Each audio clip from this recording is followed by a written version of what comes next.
इस वक्त हमारे साथ हैं शिशु एवं बाल रोग विशेषज्ञ डॉक्टर पंकज यादव। डॉक्टर साहब, आपका विवेक मीडिया पर स्वागत है। धन्यवाद जी, आपका बहुत-बहुत धन्यवाद। मेरा पहला सवाल है, आजकल सर्दी के मौसम में बच्चे बहुत बीमार पड़ते हैं, कैसे बचाव करें अपना? जैसे कि अभी दशहरे के बाद से ठंड स्टार्ट हुई है, तो इसमें अपन अलग-अलग कैटेगरी में डिवाइड कर लेते हैं। पहले जैसे अपन डिवाइड करते हैं 0 से 28 दिन के बच्चे जी। और 1 मंथ से जैसे अप टू 1 मंथ जो है 1 महीने के बाद, तो 0 से 28 दिन के बच्चे को हम नियोनेटोलॉजी में रखते हैं और उसके बाद में up to 1 month to 1 year infant में रखते हैं और उसके बाद में फिर अपने अदर कैटेगरी में आ जाएँगे बच्चे। तो इसमें क्या होता है जैसे ही ये जो कोल्ड बढ़ी है इसमें, तो जो 0 से 28 डेज़ के जो बच्चे होते हैं, इनमें जी। बहुत ही कॉमन जो है बच्चों में थोड़ा-सा ठंड से बचाव रखना बहुत ज़रूरी है। एक तो प्रॉपर बच्चा जो है बच्चे को वार्म रखें। हुँ। अगर बच्चा 2 ढाई किलो से कम है, तो उस बच्चे को तो प्रॉपर वार्म रखना बहुत ज़रूरी है। इस मौसम में इन बच्चों को कम टेम्परेचर जिसको बोलते हैं या ठंडा होना बोलते हैं, उसको हाइपोथर्मिया कहते हैं। तो इसको हाइपोथर्मिया के बहुत ज़्यादा चांसेस रहते हैं, तो पहले उनको उसका टेम्परेचर चाहे जो बच्चे को पूरी कवरिंग में रखें या बार-बार उसको ठंड बाहर नहीं निकालें। जी। और जैसे इन बच्चों को जैसे कॉमन कोल्ड या होता है, तो इन बच्चों को तुरंत डॉक्टर के पास दिखाएँ, इनका घर पे खुद से इलाज ना करें। इसमें विशेषकर यही मेरी लोगों से सलाह है कि 0 से 28 दिन के बच्चों को आप घर पे अपने हिसाब से टैकल ना करें। इनमें कभी भी टर्न ले सकता है। ये बच्चे कभी भी सिक हो जाते हैं, कभी भी इनमें न्यूमोनिया इतना कॉमन रहता है, अपने को पता नहीं चलता कब इसकी पसलियाँ चल रही हैं, कब ये क्योंकि कपड़ा पूरा कवर्ड रहता है, बच्चों पेरेंट्स को लगता है कि हल्का खाँसी है, लेकिन देखने पे पता लगता है कई बार बहुत ज़्यादा सीवियर न्यूमोनिया करके बच्चे को लेके आते हैं। तो इन बच्चों को हल्की खाँसी जुकाम होता है तो डॉक्टर के पास लेके आएँ। इससे जो बड़े बच्चे हैं उनके लिए यही है कि बार-बार उनको बाहर ना छोड़ें। जैसे ही कोल्ड का एक्सपोज़ होते हैं, इसमें पहले हल्का कोल्ड होता है, फिर खाँसी होती है और जो फ़िलहाल जो बच्चों में जो फ़िलहाल जो खाँसी चल रही है, इनमें इसमें मोस्ट प्रोबेबली जो इन्फ्लुएंजा वायरस है, उसका बहुत ही बड़ा कंट्रीब्यूशन है और ये खाँसी कई बार ड्राई कफ़ या कफ़ के साथ में आती है। कई बार ये खाँसी प्रॉपर मेडिसिन देते हैं जैसे और इन्वेस्टिगेट करते हैं, हाई इन्फेक्शन मिलता है और जैसे डॉक्टर के पास दिखाने के बाद भी कई बार क्या होता है कि ये बच्चे कई बार खाँसी ऐसी है कि ड्राई कफ़ है जो कई बार ठीक नहीं होता।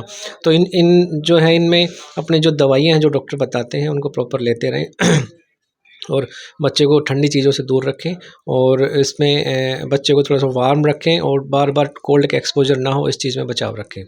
तो ये इसमें क्या है कि ज़्यादा से ज़्यादा चांसेस जो अभी जो बच्चे आ रहे हैं वो ज़्यादातर मोस्टली न्यूमोनिया करके आ रहे हैं। तो न्यूमोनिया में भी एक तो no pneumonia, mild pneumonia, severe pneumonia 3 category में होता है। तो जनरली अपने नो और माइल्ड न्यूमोनिया में आ रहे हैं। ये कुछ 5% बच्चे हैं जो सीवियर न्यूमोनिया करके भी आ रहे हैं। डॉक्टर साहब, इसी में ही है, जैसे जुकाम लग गई छोटे बच्चों को, तो घर पे भी कोई उपचार कर सकते हैं कि देसी कोई जुगाड़ है क्या? इसमें क्या है कि जैसे देखो देसी इसमें जैसे अगर बच्चे को घर पे अगर जैसे कोल्ड है या फिर फीवर हो रहा है, तो आप घर पे प्रॉपरली ये कर सकते हैं कि कोई कोल्ड स्पंजिंग होता है जो अपन घर पे कर सकते हैं। बच्चे को हल्का गीला कपड़ा करके इस माथे पे या पेट पे रख सकते हैं। जी। और जनरली जैसे अपना अगर घर पे अपने पास कहीं भी है गाँव में, मेरे हिसाब से पैरासिटामोल एक ऐसी दवाई है जो हर हर गाँव में भी अवेलेबल हो जाती है। तो उसकी एक प्रॉपर डोज़ जो है डॉक्टर से सलाह के बिना, वैसे अपने खुद से ना लें। तो बच्चे को जैसे 15 से 10 से 15 एमजी पर केजी पर डोज़ के हिसाब से अगर वो पता हो थोड़ा-सा, ये एक मेडिसिन ऐसी है जो आप रात-बिरात कभी भी यूज़ कर सकते हैं। जी। और एक कोल्ड स्पंजिंग घर पे कर सकते हैं। अगर जनरली अगर कोल्ड है तो बच्चे को थोड़ा वार्म चीज़ें दे सकते हैं, जैसे कोई सूप है या फिर जैसे कोई गरम जैसे चाय या कॉफ़ी या जैसे दूध में हल्का सा जैसे अदरक डाल के, ये सब अपने मेडिकेशंस जो हैं घर पे रेमेडीज़ जो जी। काम में ले सकते हैं बच्चे के लिए। मेरा अगला सवाल है आपसे, जो नवजात शिशु हैं, उनकी माताओं में अक्सर कई बार दूध नहीं उतरता है, उस स्थिति में क्या करें? देखो, इसमें सबसे पहले क्या होता है जैसे अगर नॉर्मल डिलीवरी से बच्चा पैदा हुआ है तो उसमें क्या होता है कि जस्ट हाफ एन आवर के बाद में ही बच्चे को माँ का दूध पिला सकते हैं। इसमें ज़्यादा डिले नहीं करें। और अगर कोई बच्चा सिजेरियन से है तो सिजेरियन वाले केस में क्या होता है कि माँ को 1 या 2 दिन थोड़ा दूध आने में टाइम लगता है। तो जी। उस दौरान क्या होता है कि पेरेंट्स को लगता है कि बच्चा भूखा है, माँ के दूध नहीं आ रहा, तो क्या कर सकते हैं। इसमें सबसे तो वो घर पे अपने जो नुस्खे अपनाते हैं कि किसी किसी कभी गाय का ले लिया, भैंस का ले लिया या बकरी का दूध ले लिया। मेरी उनसे स्ट्रिक्ट एडवाइस है कि कृपया करके गाय भैंस बकरी इनमें से कोई भी दूध यूज़ नहीं करें। अगर क्योंकि ये सब जो दूध हैं ये सब उनके बच्चों के लिए अवेलेबल है। जो ह्यूमन बीइंग है, जो मानव जो है, इनका जो बच्चा है तो उसके लिए एक आर्टिफिशियल जो अपने को जो पाउडर जो है लैक्टोडेक्स या अलग तरह के जो वैराइटीज़ हैं वो सब मार्केट में अवेलेबल है। उसका जो सिमिलर कंपोजिशन जो मदर का है, सिमिलर कंपोजिशन ही बनाया हुआ है।